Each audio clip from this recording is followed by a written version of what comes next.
From the Presidential Palace, Manila, Dateline Malacañang.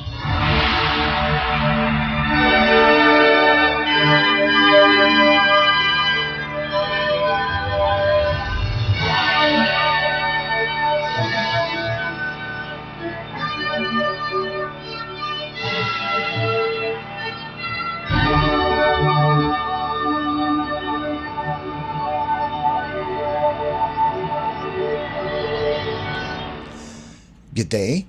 This is Dateline Malacañang. Philippine President Ferdinand R. Marcos Jr. is scheduled to travel to Davao Oriental Monday to lead a situation briefing and assess the damage caused by the magnitude 7.4 earthquake that struck the province last Friday, October 10th. The President earlier ordered all concerned government agencies to provide 24/7 assistance to earthquake victims in Davao Oriental and nearby provinces. Presidential Communications Office or PCO Acting Secretary Dave Gomez said the Chief Executive wants to ensure all displaced individuals are safe after a magnitude 7.4 earthquake struck Davao Oriental. In a statement, Gomez said, the President's paramount concern is the safety and well-being of the people in the earthquake-struck areas. Gomez added that upon the instructions of President Marcos, all concerned frontline agencies were tasked to work round the clock to provide rescue and relief operations. The magnitude 7.4 offshore earthquake struck Manay, Davao Oriental at 9:43 Friday morning, followed by a magnitude 6.8 at 7:12 in the evening. The National Disaster Risk Reduction and Management Council, or NDRRMC, on Saturday reported that 7 people were killed and 11 others were injured. President Marcos also instructed the NDRRMC, Office of Civil Defense, Armed Forces of the Philippines, Philippine Coast Guard, and all concerned agencies to carry out evacuations in coastal areas, activate emergency communications lines, and ensure close coordination with local governments. The Department of Social Welfare and Development has already dispatched family food packs and other essential supplies for the affected individuals. Meanwhile, the Department of Public Works and Highways is conducting assessments of roads, bridges, and other infrastructure to ensure the safety of residents and facilitate access to remote areas. Dateline Malacañang. Meantime, key government officials of the Department of Public Works and Highways, or DPWH, the Department of Social Welfare and Development, or DSWD, Department of Education, or DepEd, and the Mindanao Development Authority, or MINDA, conducted an on-site inspection in Davao Oriental on Saturday following the twin quakes that struck the province the previous day. In a press release, DPWH Secretary Vivencio Dizon, along with DSWD Secretary Rex Gatchalian, DepEd Secretary Sonny Angara, and MINDA Chairperson Leo Magno, visited affected communities to check on the effects of the tremors on infrastructure such as roads and school buildings. Dizon said that upon the directive of President Ferdinand R. Marcos Jr., key government agencies are in the province to provide the fastest relief as possible.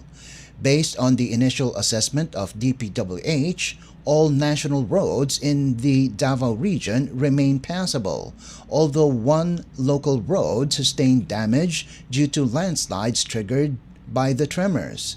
The DPWH said it has mobilized quick response teams to assist in clearing operations and is conducting a detailed evaluation of public structures, including hospitals and school buildings.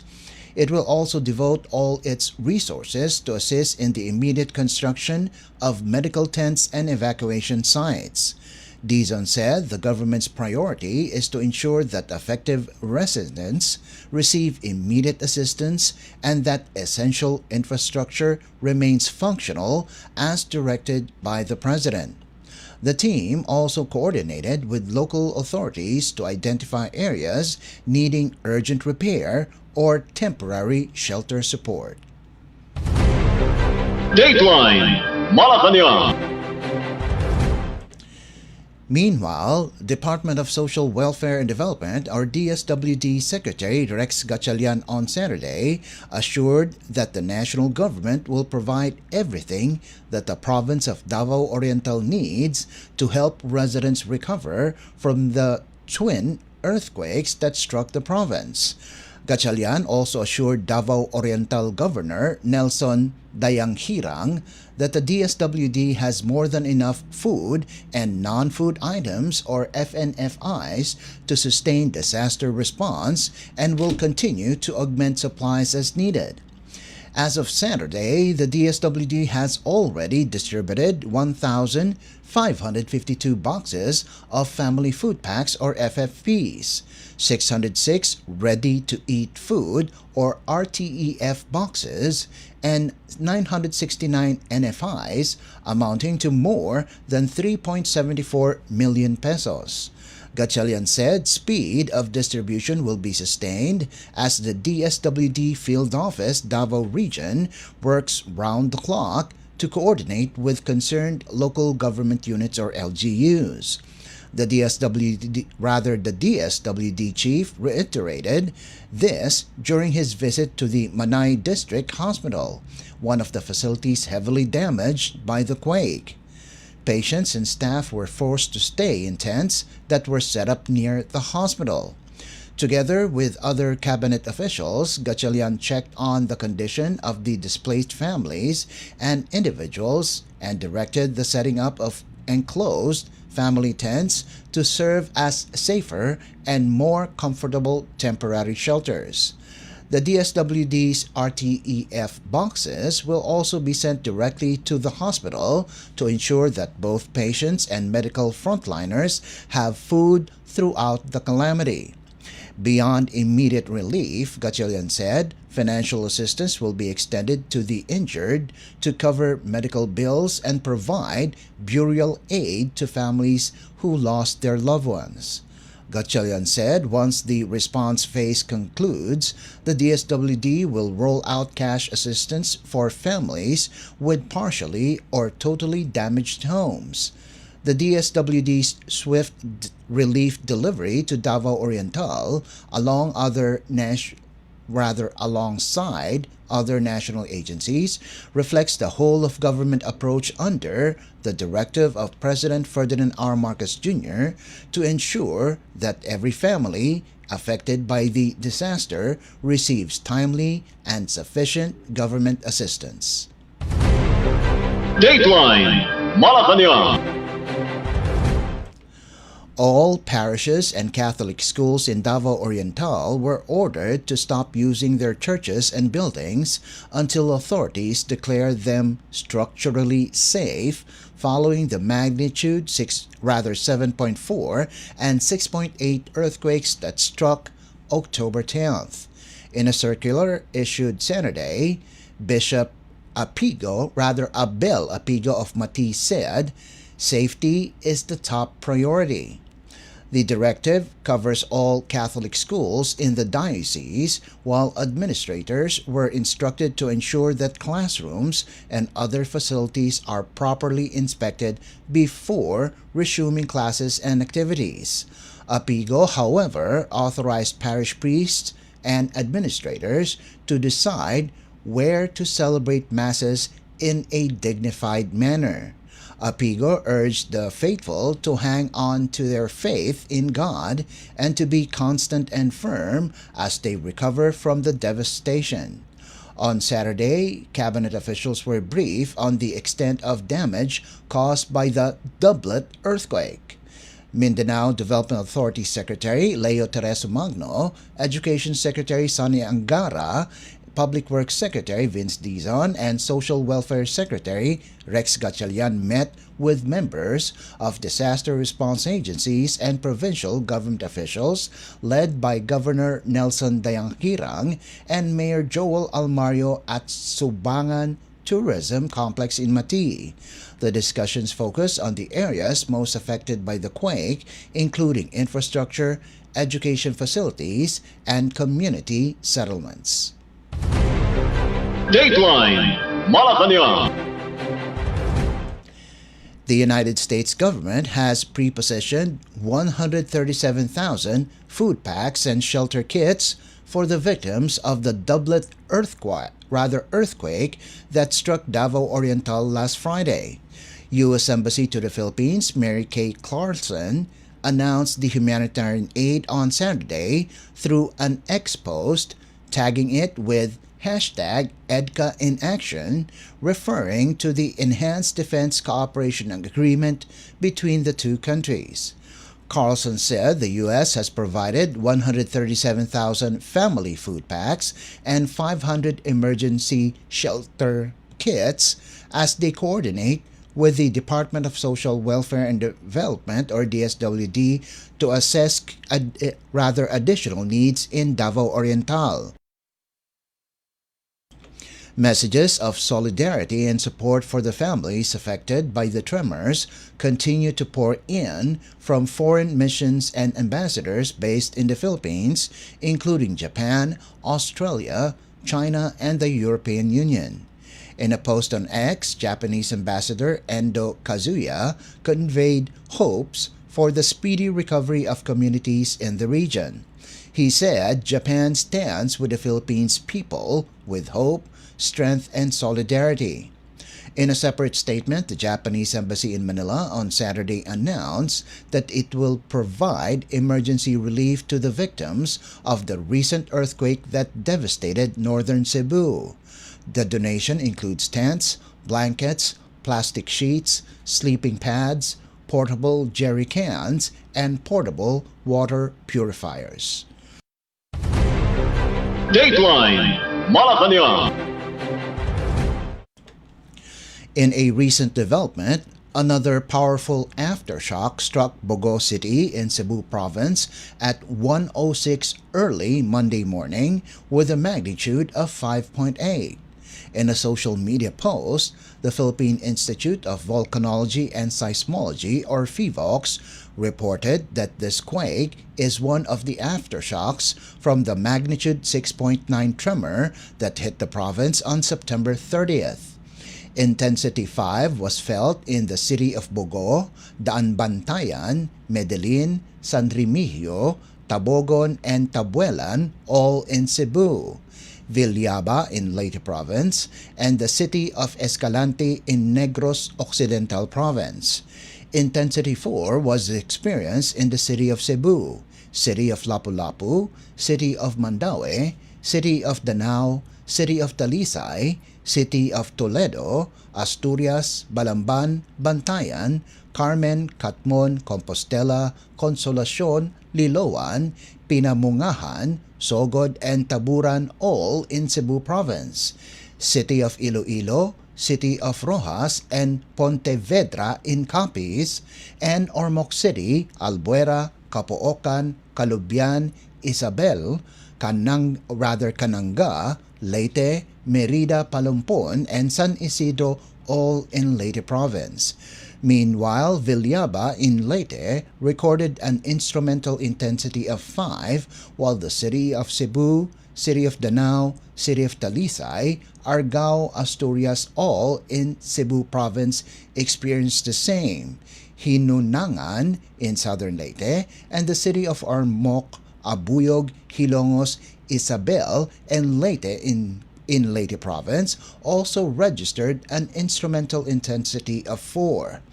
Reported intensity is the traditional way of knowing the intensity based on reports by people who felt the earthquake. Instrumental intensity, on the other hand, is measured using the intensity meter that measures ground acceleration.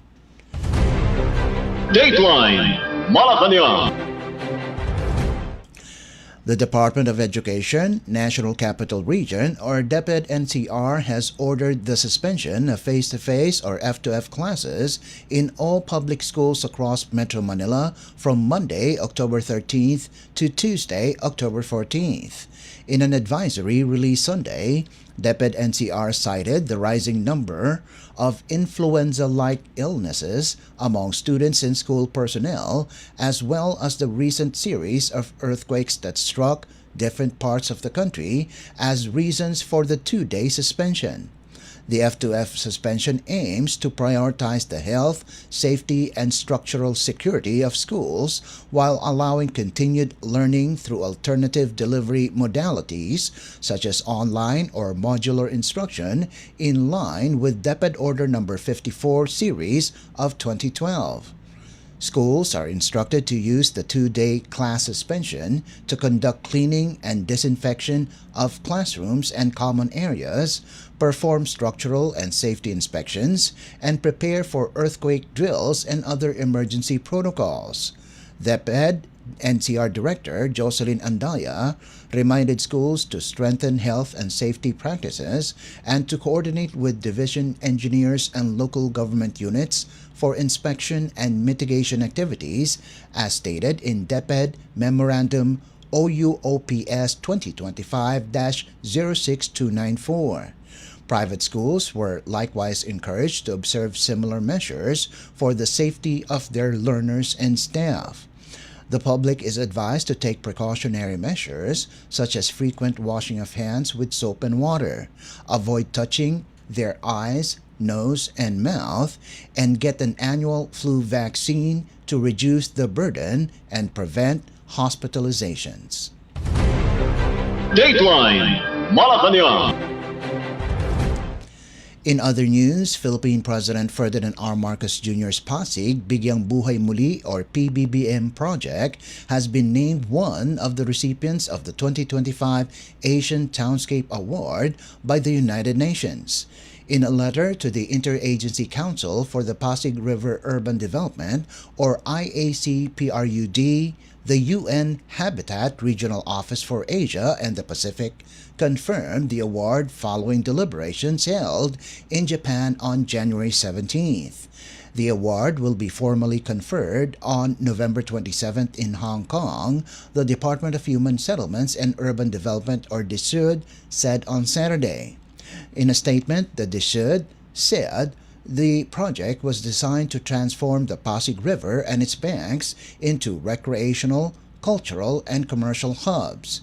It added that PBBM also promotes transportation connectivity by establishing bike lanes and jogging paths with pocket commercial shops along the 26-kilometer stretch of the river, maximizing its economic potential. The Asian Townscape Award recognizes outstanding achievements in urban design and sustainable development. The PBBM project, spearheaded by the DSUD, serving as the previous lead agency of IACPRUD, has received strong support from First Lady Liza Araneta Marcos. The rehabilitation initiative is now overseen by the Office of the Presidential Advisor for Pasig River Urban Development, headed by Secretary Jose Rizalino Aguzar. The project aims to revitalize the Pasig River and supports transport connectivity.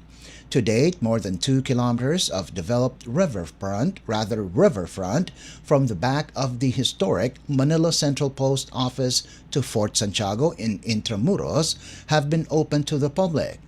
The areas has quickly gained popularity among local and foreign tourists. Construction of additional phases is now underway in other parts of Manila as part of the continuing rollout of the PBBM project. Dateline Malacañang. Filipino Cardinal Luis Antonio Tagle has formally assumed his new role as Cardinal Bishop of the Diocese of Albano, one of the 7 historic dioceses surrounding Rome. According to the Catholic Bishops' Conference of the Philippines, or CBCP News website, Tagle was installed Saturday at Albano Cathedral, led by Diocesan Bishop Vincenzo Vivan, attended by local clergy and parishioners. Tagle was joined by a large group of Filipinos, including his family, residents of the Pontificio Colegio Filipino or PCF, and members of the Filipino community in Italy. The event was celebrated by 2 other cardinals, 3 bishops, and some 100 priests. Tagle's appointment to Albano followed a historic development earlier this year when the title, initially assigned to Cardinal Robert Prevost, became vacant following the latter's election as the Pope of the Catholic Church. The position was officially conferred on Tagle on May 24th, marking another milestone in his distinguished service to the Church. Promoted by Pope Francis in 2020 to the rank of Cardinal Bishop, Tagle is among the highest-ranking members of the College of Cardinals and currently serves as Pro-Prefect of the Vatican's Dicastery for Evangelization. The Suburbicarian Diocese of Albano has traditionally been assigned to the Church's highest-ranking cardinals. Dateline Malacañang. And finally, to ensure the speedy recovery of Filipino mariners, the Overseas Workers Welfare Administration or OWA and Department of Migrant Workers or DMW has taken care of the return of a Filipino seafarer who was hurt during a Houthi attack on the ship MV Minerva Grac at the Red Sea. The Filipino seafarer arrived at 4 in the afternoon last Friday on board Philippine Airlines Flight PR685 at the Ninoy Aquino International Airport or NAIA Terminal 1, where he was welcomed by OWA, led by Deputy Administrator Ryan Vincent Uy, CESO 2, along with representatives from the DMW and other government agencies. As part of OWA's assistance and repatriation protocol, the seafarer immediately underwent medical checkup and assessment to ensure he is in good health following his ordeal. Following this, OWA also provided the Overseas Filipino Worker or OFW food pack, financial assistance, transport assistance, and temporary accommodation while transportation preparations were made for his return to the province where he will be with his family once again. The seafarer's return follows the 10 other Filipino crew members of the same ship that returned to the Philippines recently. In the following weeks, also expected to return to the country are the remains of another Filipino mariner who died during the said attack. The OWA, DMW, and other partner agencies continue to coordinate to ensure that every possible assistance be provided to the seafarers and their families, from medical and psychosocial support to reintegration services upon their return to the country. Dateline Malacañang. Before we conclude our program, Radyo Pilipinas World Service of the Presidential Broadcast Service is live on audio streaming. Just download Evox PBS Receiver on your Google Play Store or the App Store from your Apple phone. You can also visit our Facebook page and YouTube channel. Just type in and search for Radyo Pilipinas World Service. Kindly subscribe, like, and share our posts as well. And that concludes this edition of Dateline Malacañang. For Radyo Pilipinas World Service, this is Leo Magpayo. Good day and stay safe. From the Presidential Palace, Manila, Dateline Malacañang.